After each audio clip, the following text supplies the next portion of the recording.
하나님 말씀 열왕기하 22장 12절에서 20절까지입니다. 구약 성경 601면입니다.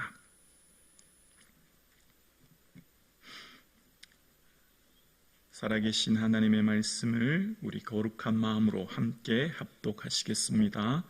왕이 제사장 hil기야와 사반의 아들 아이감과 미가의 아들 악볼과 서기관 사반과 왕의 시종 아사야에게 명령하여 이르되 너희는 가서 나와 백성과 온 유다를 위하여 이 발견한 책의 말씀에 대하여 여호와께 물으라. 우리 조상들이 이 책의 말씀을 듣지 아니하며 이 책에 우리를 위하여 기록된 모든 것을 행하지 아니하였으므로 여호와께서 우리에게 내리신 진노가 크도다. 이에 제사장 hil기야와 또 아이감과 악볼과 사반과 아사야가 여선지자 훌다에게로 나아가니 그는 힐라스의 손자 디가의 아들로서 예복을 주관하는 살룸의 아내라. 예루살렘 둘째 구역에 거주하였더라. 그들이 그와 더불어 말하매 훌다가 그들에게 이르되 이스라엘 하나님 여호와의 말씀이 너희에게 보낸 사람에게 말하기를 여호와의 말씀이 내가 이곳에과 그 주민에게 재앙을 내리되 곧 유다 왕이 읽은 책의 모든 말대로 하리니 이는 이 백성이 나를 버리고 다른 신에게 분향하며 그들의 손의 모든 행위로 나를 경노하게 하였음이라. 그러므로 내가 이곳을 향하여 내린 진노가 꺼지지 아니하리라 하라 하셨느니라. 너희를 보내 여호와께 묻게 한 유다 왕에게는 너희가 이렇게 말하라. 이스라엘의 하나님 여호와가 이같이 말씀하셨느니라. 내가 들은 말들에 대하여는 내가 이곳과 그 주민에게 대하여 빈터가 되고 저주가 되리라 한 말을 내가 듣고 마음이 부드러워져서 여호와 앞 곧 내 앞에서 겸비하고 옷을 찢고 통곡하였으므로 나도 내 말을 들었노라. 여호와가 말하였느니라. 그러므로 보라, 내가 너로 너희 조상들에게로 돌아가서 평안히 묘실로 들어가게 하리니 내가 이곳에 내리는 모든 재앙을 내 눈이 보지 못하리라 하셨느니라 하니 사자들이 왕에게 보고하니라. 아멘. 우리 주님께서 새로운 하루 또 새로운 한 주간을 선물로 주셨습니다. 주님이 주신 평강의 은혜가 넘치기를 주님의 이름으로 축복합니다. 아멘. 하나님이 어떤 사람을 기뻐하실까요? 또 하나님은 어떤 사람을 들어 사용하시고 쓰실까요? 또 하나님은 어떤 사람을 찾고 계실까요? 하나님의 마음을 살펴보려고 합니다. 하나님께서 찾고 구하는 사람, 또 귀히 여기는 사람, 또 하나님이 쓰시는 사람은 작고 보잘것없는 현재 주어진 일에 충실하게 살아가는 사람임을 오늘 본문을 통해 알 수 있습니다. 남들에게 크게 인정받지 못해도 주어진 삶의 자리를 매 순간마다 충실하게 살아가고 있는 사람, 그 사람을 통해 하나님 말씀하시고 쓰임받는 것을 본문은 이야기합니다. 오늘 본문의 배경은 먼저 요시야 왕의 시대입니다. 요시야 왕은 종교개혁을 일으키고 무너진 성전을 새롭게 수리하지 않습니까? 그렇게 성전을 수리하다가 이제 헌금함을 열어서 보니 그곳에 이제 여호와 율법책을 발견하게 됩니다. 대제사장 hil기야가 율법책을 발견하게 되고 그걸 이제 왕에게 아뢰는 내용. 그래서 왕은 이 율법책을 발견하자 지금 우리가 마주하고 있는 국가적 위기를 어떻게 해결할지에 대해서 이 고위 관료들을 이 훌다에게 보내는 내용이 나옵니다. 먼저 12절입니다. 12절이요. 왕이 제사장 hil기야와 사반의 아들 아이감과 미가야의 아들 악볼과 서기관 사반과 왕의 시종 아사야에게 명령하여 이르되, 대제사장 hil기야가 나오고요. 그 다음에 사반의 아들 아이감이 나옵니다. 아이감은 예레미야 26장에 보면 이 아이감이 예레미야가 잡혀 죽음의 위기에 처해질 때 구해줬던 사람임을 알게 됩니다. 그러니까 이 역시 이 당시 고위 관료였다는 것을 알 수 있고 악볼도 그렇습니다. 그리고 왕의 이 당시 행정관인 서기관, 그리고 왕의 시종, 무슨 우리나라로 보면 대통령 비서실장 정도 될까요? 왕의 시종 아사야에게 명령합니다. 이 율법책에 대해서 이 왕이 국가적인 이 문제를 어떻게 해결할까 생각해서 고위 관료들을 공식적으로 이제 파견하는 내용. 그래서 13절에 보면 너희는 가서 나와 백성과 온 유다를 위하여 이 발견한 책, 율법책이죠. 말씀에 대하여 여호와께 물으라. 우리 조상들이 이 책의 말씀을 듣지 아니하며 이 책이 우리를 위하여 기록된 모든 것을 행하지 아니하였으므로 여호와께서 우리에게 내리신 진노가 크도다. 자, 지금 율법책을 발견했는데 누구에게 물으라고요? 여호와께 물으라. 이제 13절에 그렇게 얘기합니다. 이 책을 발견했는데 지금 이 하나님께 이것에 대해서 묻기를 왕이 이제 이야기한 것입니다. 여러분, 하나님 앞에 어떤 일을 묻고 찾습니다.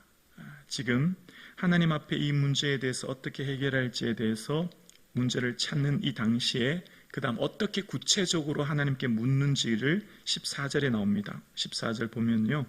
이에 제사장 hil기야와 또 아히감과 악볼과 사반과 아사야가 여선지 훌다에게로 나아가니 그는 할라스의 손자 디가의 아들로서 예복을 주관하는 살룸의 아내라 예루살렘 둘째 구역에 거주하였더라. 그들이 그와 더불어 말하매. 자, 왕의 고위 관료인 아히감, 악볼, 그리고 이제 사반과 아히야가 누구에게로 갔냐면 선지자 훌다에게로 갔다라고 이야기합니다. 그러면서 훌다에 대한 자세한 내용을 소개하는데 그의 조상이 누군지, 그리고 그가 지금 어떤 사람의 아내인지를 소개할 때 예복을 주관하는 살룸의 아내라고 이야기합니다.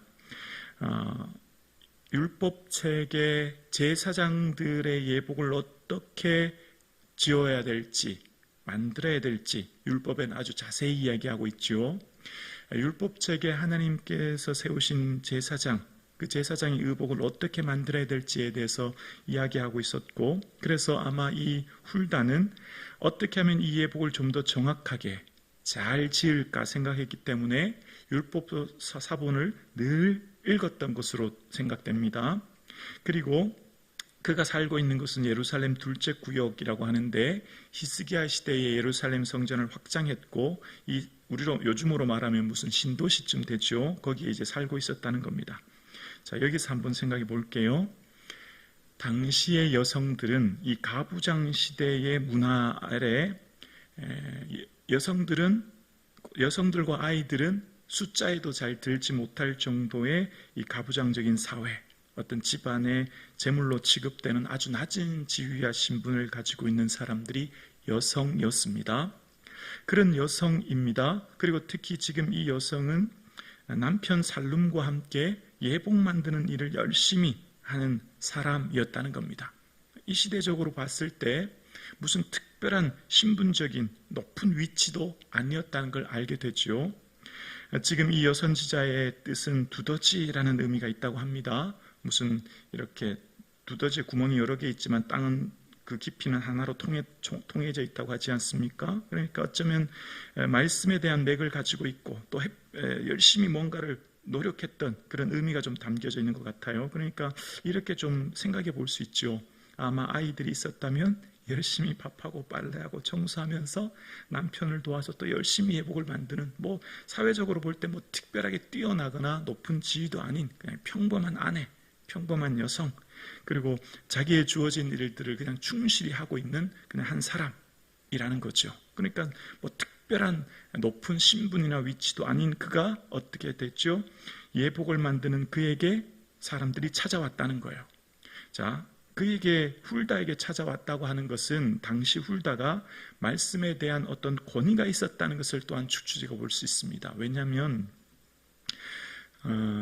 요시야 왕 시대의 선지자가 있었습니다. 바로 예레미야입니다. 그러면 예레미야에 가야 되지 않습니까? 하나님의 뜻을 묻기 위해서.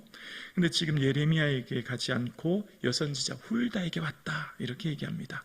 당시 예레미야는 이제 말씀을 사역한 지가 이제 한 5년 정도밖에 되지 않은 아주 젊은 사람이었고, 오늘 본문에 이 훌다는 누구의 아내로 나오죠? 살룸의 아내라고 나옵니다.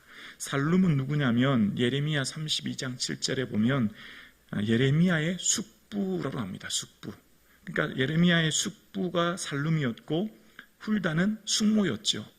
그러니까 이 시대에 한 세대 앞선 어떤 연륜 있는 나이가 있던 사람들이 훌다였다는 것을 알 수 있고, 그 예레미야보다는 훨씬 나이가 많은 연장자인 그에게 이미 말씀에 대한 권위가 있었다는 것을 모든 사람들이 인지하고 있었다라고 하는 것을 알 수 있습니다. 어떤 사람이었는데요, 그냥 예복을 만드는 그냥 한 사람의 아내였을 뿐인데 그렇다는 거죠. 우리가 하나님께 어떤 사람이 쓰임받을까요? 어떤 사람을 기뻐하실까요? 어떤 사람을 찾고 계실까요? 사회적으로 높은 신분과 지위, 대단한 사회적 평가가 아니라도 주어진 작은 일에 주부로서, 교회 권사님으로서 주어진 삶의 자리에서 평범하게 예배드리고 삶의 자리를 세워가는 것, 그런 성도를 하나님 기뻐 받으시는 줄로 믿습니다. 오늘 여기 계신 성도님들이 그런 거예요. 오늘 예배드리신 여러분들은 하나님의 기쁨인 줄로 믿습니다. 뭔가 특별하게 대단하지 않아도 그에게 어떻게 해요? 늘 말씀을 주시는 거예요. 그래서 예복을 주관하는 살룸에 대해서 그 제사장의 옷을 만드는 사람은 그냥 이렇게 볼 때는 그냥 별로 그냥 대수롭지 않게 보이지만 하나님께서는 좀 귀히 보셨습니다. 출애굽기 28장 3절 자막 한번 보여주실래요? 출애굽기 28장 3절입니다. 너는 무릇 마음에 지혜 있는 모든 자, 곧 내가 지혜로운 영으로 채운 자들에게 말하여 아론의 옷을 지어 그를 거룩하게 하여 내게 제사장 직분을 행하게 하라. 지혜로운 영으로 채운 자들에게 아론의 옷을 짓게 하라라는 말씀이 기록됩니다. 하나님의 영으로, 성령으로 충만하게 채워진 사람, 하나님 말씀으로 충만하게 된 사람을 통해서 하나님이 그 일을 감당하게 하셨다는 거예요. 비록 작고 보잘것없는 일이지만 그 일을 하게 하셨다는 겁니다. 하나님께서 우리에게 성령의 충만한 은혜를 주신 줄로 믿습니다. 그래서 오늘 우리가 이 예배당에 나올 수 있는 거예요. 우리 힘으로는 절대 이 새벽 나올 수 없습니다. 성령님이 우리를 이끌어 주셨고 인도하여 주셨기에 오늘 우리는 이 새벽에 나와 기도할 수 있는 거죠. 감사가 넘칠 수 있기를 주의 이름으로 축복합니다. 자, 그런 그에게 아마 훌다에게 하나님이 미리 말씀하셨던 것 같아요. 앞으로 너에게 찾아오는 이런 고위 관료가 있을 것이고 그럼 너는 이런 말을 해야 돼 라고 하셨던 것을 추측해 볼 수 있는데요. 15절 16절입니다. 훌다가 그들에게 이르되 이스라엘 하나님 여호와의 말씀이 너희는 너희를 내게 보낸 사람에게 말하기를 여호와의 말씀이 내가 이곳과 그 주민에게 재앙을 내리되 곧 유다 왕이 읽은 책의 모든 말대로 하리니 17절이요 이는 이 백성이 나를 버리고 다른 신에게 분향하며 그들의 손의 모든 행위로 나를 경노하게 하였음이라. 그러므로 내가 이곳을 향하여 내린 진노가 꺼지지 아니하리라 하라 하셨느니라. 여러분, 왕의 고위 관료들, 무슨 요즘으로 말하면 청와대의 모든 고위 관료들이 여러분에게 찾아와서 하나님의 뜻을 묻는다면 여러분 그래도 뭔가 좋은 말 해주고 위로의 말 해주고 그러고 싶지 않겠습니까? 그러나 흔들림 없이 하나님 말씀하신 것을 있는 그대로 진노를 선포합니다. 이것이 바로 하나님의 사람이죠. 하나님이 기뻐하시는 사람은 사람 눈치 보지 않죠. 말씀 주신 그대로를 전하는 겁니다. 그런데 참 마음이 무거운 말씀입니다. 바로 하나님의 진노가 꺼지지 않는 이미 오랜 이 앞전 왕들로부터 끊임없는 우상 숭배와 죄악으로부터 하나님의 심판이 이곳에 임할 것이라고 하는 말씀입니다. 그럴 때 이제 유다 왕에 대한 반응이 18절과 19절에 나옵니다. 너희를 보낸 여호와께 묻게 한 유다 왕에게는 너희가 이렇게 말하라. 이스라엘 하나님 여호와가 이같이 말씀하셨느니라. 내가 들은 말들에 대하여는 내가 이곳과 그 주민에게 대하여 빈 터가 되고 저주가 되리라 한 말을 내가 듣고 마음이 부드러워져서 여호와 앞 곧 내 앞에서 겸비하여 옷을 찢고 통곡함으로 나도 내 말을 들었노라 하라 여호와가 말하였느니라. 아멘. 예레미야 시대 요야김 왕은 여호와의 율법책을 불에 태웁니다. 말씀을 들었을 때. 그러나 요시야는 말씀을 들었을 때 겸비하여 옷을 찢고 통곡하여 회개합니다. 말씀에는 늘 두 가지 반응이 있습니다. 말씀에는 늘 두 가지로 사람들이 나눠집니다. 베드로의 말씀을 들었을 때 옷을 찢고 어찌할꼬 하는 사람이 있는 반면 스데반의 말씀을 듣고 오히려 스데반을 돌로 친 사람이 있듯이 요시야 왕과 요야긴 왕은 이렇게 나눠지는 것이죠. 바로 말씀을 들었을 때 마음을 찢고 하나님 앞에 통곡하는 것, 회개가 축복입니다. 회개가 능력입니다. 회개가 은혜입니다. 내 안에 있는 죄를 보게 하시고 그것을 하나님 앞에 토해내 놓게 하시고 나를 회개하여 고치게 하시는 은혜가 우리에게 축복인 거죠. 그럴 때 하나님께서는 그 회개를 들으셨고 내 말을 들었다 말씀하시고 20절에 평안히 묘실로 들어가요 그 당대에는 그 재앙을 보지 않겠다 하시는 하나님의 은혜를 그는 받게 되었던 것입니다. 여러분, 예복을 주관하는 살룸, 사회적으로 볼 때 크게 뛰어난 지위도 아닌 그 여인의 말을 왕이 들었던 겁니다. 누구의 말로요? 하나님의 말씀으로. 하나님이 지금 내게 말씀하셨다 기억하는 거죠. 저와 여러분에게 말씀하시는 하나님의 음성에 민감하여 주를 기쁘시게 하는 삶 되기를 주님의 이름으로 축복합니다.